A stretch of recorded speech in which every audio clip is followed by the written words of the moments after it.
अस्सलाम वालेकुम दोस्तों, मैं हूं सैयद उमर फारूक। अपने चैनल उमर स्पीक्स की एक और इवेंट्स एंड हैपनिंग से भरपूर एपिसोड के साथ आपकी खिदमत में हाजिर हैं। सबसे पहले तो आप लोगों के फीडबैक का बहुत शुक्रिया कि आप लोगों ने मुझे मैसेजेस भेजे और जो लोग मुझसे मिले उन्होंने भी मुझे कहा कि आप सिर्फ वर्ल्ड कप पे वीडियोस बना रहे हैं, अभी ज़रा एक करंट अफेयर्स पे भी वीडियो बनाएं जैसे एक पहले वीडियो बनाई थी। तो आज की मेरी स्पेशल एपिसोड करंट अफेयर्स और लेटेस्ट हैपनिंग से रिलेटेड ही है। तो आज हम बहुत सारी बात करेंगे जो आज पॉलिटिक्स के मैदान में जो कुछ पाकिस्तान में हुआ और पाकिस्तान से बाहर जो कुछ हुआ, और बजट भी आज पेश किया गया, तो उसके बारे में बात करेंगे। सबसे पहले बात करने से पहले जिन लोगों ने अभी तक मेरे चैनल को सब्सक्राइब नहीं किया वो चैनल को सब्सक्राइब कर लें और बेल आइकन को प्रेस कर लें ताकि आप लोगों को मेरी लेटेस्ट वीडियोस के बारे में नोटिफिकेशंस जो हैं वो मिलते रहें। तो पहले बात कर लेते हैं जी। आज शायद पूरे दुनिया में गिरफ्तारियों का दिन था। पाकिस्तान समेत इंग्लैंड में भी आज गिरफ्तारियों का दिन था। पाकिस्तान में एक सीज़न चला हुआ है गिरफ्तारियों का। जैसे कल आसिफ अली जरदारी साहब गिरफ्तार हुए, आज सुबह जो हैं हमजा शहबाज साहब गिरफ्तार हुए हैं, और फिर आप देख लें कि अल्ताफ़ हुसैन साहब जो हैं वो लंदन में गिरफ्तार हो गए हैं। तो ये एक सीज़न चल पड़ा है, ठीक है। और एक एपिसोड के बाद एपिसोड के बाद एपिसोड, मियाँ साहब, फिर छोटे मियाँ साहब, फिर एक और छोटे मियाँ साहब, फिर जरदारी साहब। अब व्हाट नेक्स्ट बहुत कुछ है। उन लोगों के लिए स्पेशली जो लोग बहुत ज़्यादा एडमायर करते हैं जनाब उनकी favourite model Ayyan Ali, maybe next episode में वो गिरफ्तार हो जाएं शायद इंटरपोल के थ्रू। और इसके अलावा भी इसहाक डार साहब बाहर हैं, शायद वो भी इंटरपोल के थ्रू गिरफ्तार हो जाएं। तो अभी बहुत कुछ होने वाला बाकी है। पिक्चर अभी स्टार्ट हुई है दोस्तों, अभी बहुत कुछ होने वाला है। तो जस्ट वेट एंड वॉच। और बहुत सारे ऐसे लोग शायद उनको मेरी वीडियो अच्छी ना लगे जो इन पार्टीज़ को ज़रूर सपोर्ट करते हैं, बट मैं किसी के अगेंस्ट बात नहीं करने जा रहा हूँ। बट जिन लोगों ने पाकिस्तान को लूटा है उनका एहतसाब ज़रूर होना चाहिए और उन लोगों से पैसे ज़रूर वापस लेने चाहिए। अगर हम बात कर लें अपने नेक्स्ट पोर्शन में बजट के हवाले से, तो एक कहावत मशहूर है पाकिस्तान के बजट के हवाले से कि पाकिस्तान का बजट हमेशा एक फ्रॉड होता है। तो एक गोरख धंधा का वर्ड भी यूज़ किया जाता है। वर्ड्स का हेर फेर होता है, या आप कह लें कि कान को हाथ घुमाकर पकड़ने वाली बात होती है। तो शायद इस दफ़ा भी बजट में कुछ वैसा ही हुआ है और हुआ होगा। अभी बहुत सारी चीज़ें सामने आने वाली हैं। थोड़ा बहुत मैं आपको ज़रूर बता देता हूँ जो अभी तक का मेरा एनालिसिस है और जो कुछ मैंने अभी तक फाइंड आउट किया है, जो मैंने इंटरनेट पे सर्च किया है, जो मैंने बजट स्पीच सुनी है, और जो कुछ एनालिस्ट की बात मैंने डिस्कस की है, उनकी बातें सुनी है, उसके अकॉर्डिंग बजट मुझे काफ़ी बैलेंस लग रहा है, ठीक है। अगर हम सबसे ज़्यादा जो लोगों को इंटरेस्ट होता है वो गवर्नमेंट एम्प्लॉइज़ होते हैं, वो ये ज़रूर सोच रहे होते हैं कि हमारी सैलरीज़ में कितना इंक्रीमेंट लगा होगा। तो उनके लिए मैं इंफॉर्मेशन शेयर कर दूँ कि जनाब ग्रेड 1 to 16 के जितने भी एम्प्लॉइज़ हैं उनकी 10% इंक्रीमेंट होगी, बट उनकी जो बेसिक सैलरी होगी वो 2017 वाली कंसिडर होगी। ये बात पॉइंट टू बी नोटेड है, ठीक है। इसके बाद 17 से 20 तक अगर हम बात करें तो उनकी 5% इंक्रीमेंट हुआ है, और ग्रेड 21 और 22 जो ग्रेड है उनकी सैलरीज़ में कोई इंक्रीमेंट नहीं हुआ है। और इसमें एक बहुत इम्पॉर्टेंट जो बात है जिसको हमें सल्यूट करना चाहिए पाकिस्तान आर्मी को, जिन्होंने अपनी सैलरीज़ में इंक्रीमेंट नहीं लिया है। जितने भी ऑफिसर्स रैंक के हमारे पास आर्मी ऑफिसर्स हैं उन्होंने अपनी सैलरीज़ में इंक्रीमेंट नहीं लिया है। और डिफेंस बजट भी हम लोगों ने इस दफ़ा आर्मी ने कम किया है, जो कि बहुत ही रिमार्केबल बात है। जो पाकिस्तान की 70 ईयर्स की हिस्ट्री में आज तक ऐसा नहीं हुआ है जैसा पाकिस्तान आर्मी ने इस दफ़ा करके दिखाया है। तो ये कुछ था सैलरी से इंक्रीमेंट से रिलेटेड।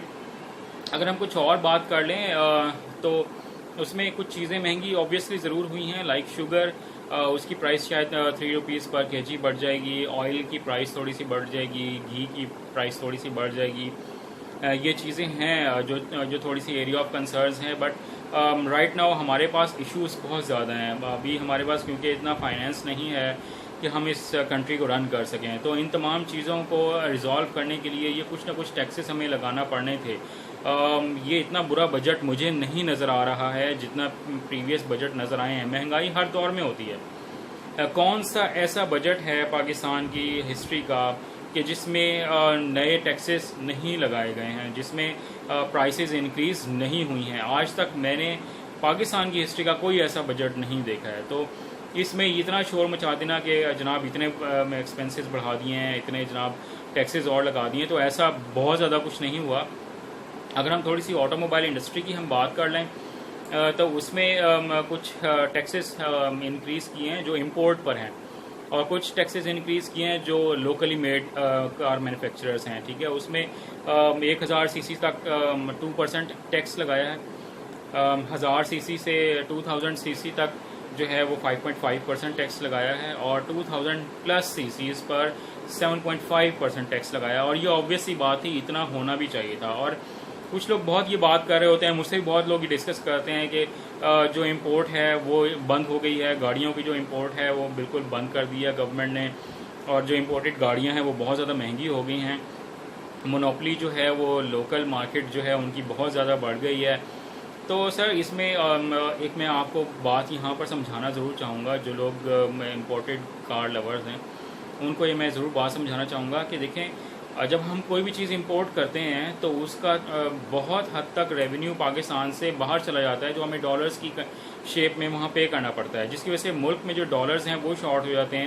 جب ڈالرز شارٹ ہوتے ہیں تو لوگ ڈالرز کو اور زیادہ پرچیز کرنا شروع کر دیتے ہیں، کیونکہ ہمارے یہاں پہ ایک بڑا غلط کانسیپٹ ہے کہ جو چیز شارٹ ہو رہی ہو اسی کو ہم زیادہ پرچیز کرنا سٹارٹ کر دیتے ہیں، بجائے اس کے کہ ہم اس کو تھوڑے عرصے کے لیے چھوڑ دیں، ہم اس کو زیادہ پرچیز کرنا سٹارٹ کر دیتے ہیں. تو یہ بہت سارے ایشوز ہیں پاکستان کے. کچھ لوگ، ہم لوگوں کو سیلف انالیسس بھی کرنا چاہیے کہ ہم لوگ کس جگہ پہ سٹینڈ کر رہے ہیں، ہم لوگوں کو کس طرح سے خود کو امپروو کرنا ہے. اگر ہم خود کو امپروو نہیں کریں گے تو یہ کبھی بھی کنٹری جو ہے وہ سکسیزفل کنٹری نہیں بن سکے گا. تو اپنے آپ کو تھوڑا سا امپروو کریں، اپنے آپ کو تھوڑا سا چینج کریں. اگر کوئی چیز کچھ حد تک مہنگی لگ رہی ہے اس کو تھوڑا سا کسی حد تک اس کو کٹ ڈاؤن کریں، نہ کہ یہ کہ ابھی مہنگی ہونے والی ہے اس کو ہم اور زیادہ پرچیز کر لیں، چینی مہنگی ہونے والی ہے اس کو ہم اور زیادہ پرچیز کر لیں، چاول تھوڑا سا مہنگے ہونے والے ہیں اس کو اور زیادہ پرچیز کر لیں، گھی مہنگا ہونے والا ہے اس کو اور زیادہ پرچیز کر لیں. ایسا ہرگز نہیں ہونا چاہیے. تھوڑا سا اپنے دیکھیں، اسلام بھی ہمیں میانہ روی کا میسج دیتا ہے، اس کو اپنے ایکسپینسز کو تھوڑا سا کٹ ڈاؤن کرنا چاہیے.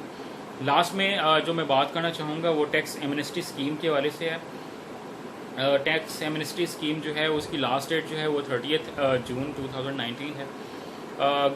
پی ایم صاحب نے بھی کل اناؤنس کیا تھا، اور وہ تمام لوگ جو ابھی تک اس ٹیکس ایمنسٹی اسکیم سے فائدہ نہیں اٹھا سکے ہیں ان کے لیے میسج ہے کہ وہ اس ٹیکس ایمنسٹی اسکیم سے فائدہ اٹھا لیں. یہ ان کے لیے ایک نعمت ہے جو اس گورنمنٹ نے دے دی ہے، کیونکہ آفٹر 30 جون مجھے نہیں لگتا کہ پی ٹی آئی کی گورنمنٹ جو ہے وہ کسی بھی طرح کی ریلیکسیشن جو ہے وہ نان ٹیکس پیئز کو دینے والی ہے. آپ دیکھیں، نان ٹیکس پیئز پاکستان کی آبادی اگر ہم بات کریں تو شاید ریکارڈ پہ تو کچھ بھی ہو، بٹ آئی تھنک 25 کروڑ سے زیادہ ہے. اور جو فائلرز ہیں، جو ٹیکس پیئی ہیں، وہ صرف اور صرف 20 لاکھ لوگ ہیں پاکستان میں، اور جن میں سے 6 لاکھ وہ لوگ ہیں جو گورنمنٹ امپلائیز ہیں یا پھر وہ ہیں جو لوگ جاب کرتے ہیں. ٹھیک ہے، تو باقی کے جو 14 لاکھ ہیں، کیا پاکستان میں صرف 14 لاکھ ہی بزنس مین ہیں؟ باقی سب لوگ جو ہیں وہ کیا بھوکے رہ رہے ہیں یا گورنمنٹ سے ایڈ آ رہی ہے؟ تو سب لوگوں کو ٹیکس دینا چاہیے. یہ آپ لوگوں کے ہی فائدے میں ہے. میرا میسج اسی لیے میں آپ کو یہ دے رہا ہوں کہ گورنمنٹ کو سپورٹ کریں، پاکستان کو سپورٹ کریں. پاکستان سروائیو کر سکے گا تو ہم لوگ سروائیو کر سکیں گے، اگر پاکستان سروائیو نہیں کر سکے گا تو ہم لوگ بھی سروائیو نہیں کر سکیں گے. اور میری یہ دعا ہے کہ پاکستان، ہم لوگ رہیں یا نہ رہیں، پاکستان بہت اچھی طرح سروائیو کرے، بہت اچھی طرح پھلے پھولے، کیونکہ ہماری فیوچر جنریشن نے اسی ملک میں رہنا ہے. ہم لوگوں کے باہر اکاؤنٹس نہیں ہیں، ہم لوگوں کے باہر گھر نہیں ہیں، ہماری جنریشن نے اسی پاکستان میں رہنا ہے. تو میرا یہی میسج تھا آج کے لیے. اگر آپ کو ویڈیو اچھی لگی ہو تو فیڈ بیک ضرور دیجیے گا، چینل کو سبسکرائب کیجیے گا اور بیل آئیکن کو پریس کیجیے گا، اور اپنا بہت زیادہ خیال رکھیے گا. انشاءاللہ ایک نئی ویڈیو کے ساتھ بہت جلد آپ سے دوبارہ ملاقات ہوگی. اپنا بہت خیال رکھیے گا. اللہ حافظ.